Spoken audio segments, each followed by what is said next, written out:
मेरे जीवन में कई बार डर मुझे छोटे-छोटे या कभी बड़े काम भी करने से रोक देता है। असफलता का डर या कभी-कभी नकारे जाने का डर। इस डर से कैसे छुटकारा पाएं? आप किसी ऐसी चीज से छुटकारा नहीं पा सकते जिसका कोई अस्तित्व ही नहीं है। इस समय क्या आप डरे हुए हैं? अभी कि मैं आपको नुकसान पहुंचाने वाली कोई बात कह दूंगा? क्या इसी बात का डर है? अपने जीवन के हर पल में क्या आपको डर लगता है? नहीं। तो जब आप डर में नहीं होते, बस वैसे ही बने रहिए, क्योंकि डर पैदा करने के लिए आपको बढ़ा चढ़ाकर कल्पना करनी होगी। डरा हुआ ना होने के लिए आपको कुछ भी नहीं करना होता। डर पैदा होता है जरूरत से ज्यादा कल्पना के कारण। जो चीजें नहीं हुई हैं, आप उन्हें भी बना रहे हैं। क्या हो सकता है आपके मन के हिसाब से? चीजें उससे हजारों अलग अलग तरीकों से होती हैं। ज्यादातर वो कभी होती भी नहीं। जिन चीजों का आपको डर रहा है, 100 चीजें लीजिए जिनका आपको डर रहा है, शायद उनमें से 99 चीजें कभी नहीं हुई, है ना? तो आपका डर हमेशा उन चीजों के बारे में होता है जिनका कोई अस्तित्व नहीं है। आप किसी ऐसी चीज से लड़ नहीं सकते या छुटकारा नहीं पा सकते जिसका अस्तित्व ही नहीं है। हम किसी ऐसी चीज से छुटकारा पा सकते हैं जिसका अस्तित्व है।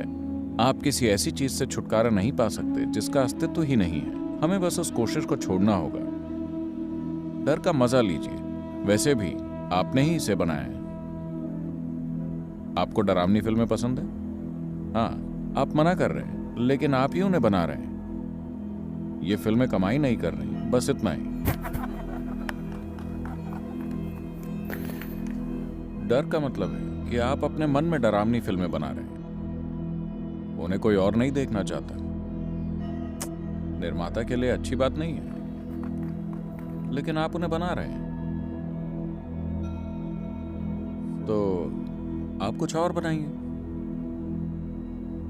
कॉमेडी फिल्म बनाइए, लव स्टोरी, सस्पेंस, थ्रिलर।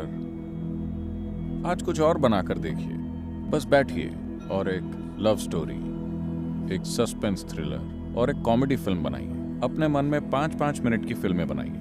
सच में अपने मन का अलग तरह से इस्तेमाल शुरू करें। ये एक ढर्रे पर चलने लगा है। ये बस हर समय डरावनी फिल्में बनाने के पैटर्न पर चलने लगा है। आप बहुत सारी डरावनी फिल्में देख चुके हैं। कुछ और बनाइए। ऐसा नहीं है कि अगर आप ऐसी फिल्में बनाएंगे तो वही चीजें आपके जीवन में होने लगेंगी। हो सकता है कि वो ना हो। कम से कम आप फिल्मों को एंजॉय करेंगे। हकीकत में हो सकता है वो ना हो। दुनिया में जो चल रहा है, अगर आप उसका आनंद नहीं ले पा रहे, तो कम से कम आपके मन में जो चल रहा है उसका तो आनंद लीजिए। हर इंसान को इतना अधिकार तो है ही, है कि नहीं? अगर दुनिया उसके प्रति दयालु ना हो, तो कम से कम उसका खुद का मन तो उसके प्रति दयालु होना चाहिए। कुछ अच्छी फिल्में बनाइए। शांति जीवन का परम लक्ष्य नहीं है, यह सबसे बुनियादी जरूरत है। अगर आपने इसे जीवन का परम लक्ष्य माना, तो आपको मरने के बाद ही शांति मिलेगी।